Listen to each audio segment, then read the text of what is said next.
I'm asking you to find happy friends. I'm not saying you have to cut people off. I am saying you should put up some boundaries. Just little by little, spend less and less time with that person. If you don't get the wrong people out of your life, you'll never meet the right ones. The people who are closest to you need to be stable, happy, responsible people that move you towards your destiny. This is the reason many people are stuck. What are you giving your time and energy to? Trying to keep someone happy? That's going to wear you out. It's time to make a change. You can't please everyone. That sounds tough, right? It's like they're your friends. They've probably been your friends your whole life.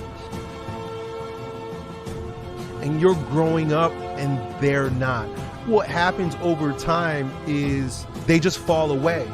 I think as you just outgrow them, just like a pair of shoes, it just don't fit no more. And it's going to be the same thing with your friends. As you grow into new interests and new ways, behaviors, and character,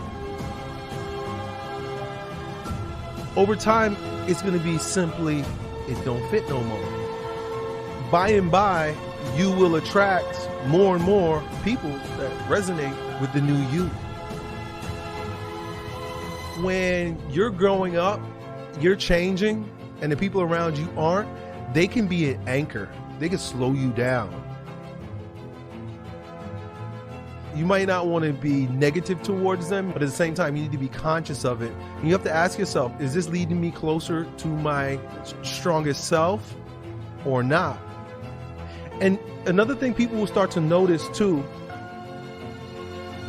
is when you say no. So if you find that your friends are like, say you guys went out for dinner, the next step is always, let's go to the bar, boys. And you say, nah, I enjoy having dinner with you guys, but I'm going to go home. What? What do you mean? Why aren't you going? And then they're going to try to tease you, cajole you into doing the things that they're doing. But you don't owe them any explanation. You just say, hey, I'm just not into it today. And then by and by, they're going to start being curious. They're going to start wondering. They're going to notice you're not there. He must be up to something that's better than what we're doing. And they'll start questioning themselves. Some people, if they're on the ascending path, they'll question themselves. And some people, when they're on the descending path, they'll ridicule you. If they're the type of guys that they're really good guys, they'll see the error in their ways and they'll question themselves and they'll look to you as an inspiration. If they really start denigrating you, they really start tearing you down, they start saying, oh, he changed, we don't like him anymore, then you know what you discover? Man, these guys really weren't my friends to begin with. Because friends lift friends up, especially when they're trying to go high places. Here's another thing, do not gossip. When you're not around, they're probably going to talk about you. And that's one of the most effeminate things that a man can do. That's one of the worst things that a man can do. You just turn away. You walk away. Do not engage in that conversation. And if you're doing it, guarantee they're doing it to you. You're bored. You have nothing going on in your life, so you focused on my life. Listen, y'all. You want to begin to get all the toxic people out of your life. I know people whose lives have been ruined because somebody wasn't good for them. So what their childhood friends? So what their family? You can't say that you love yourself when you continue to invite and include these people in your life.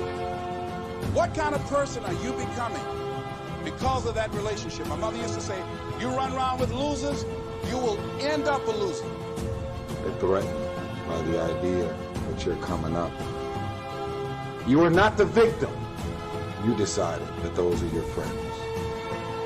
No one wants to be alone. Why spend the rest of your life being miserable, frustrated? Feeling good is a responsibility that we all have for ourselves.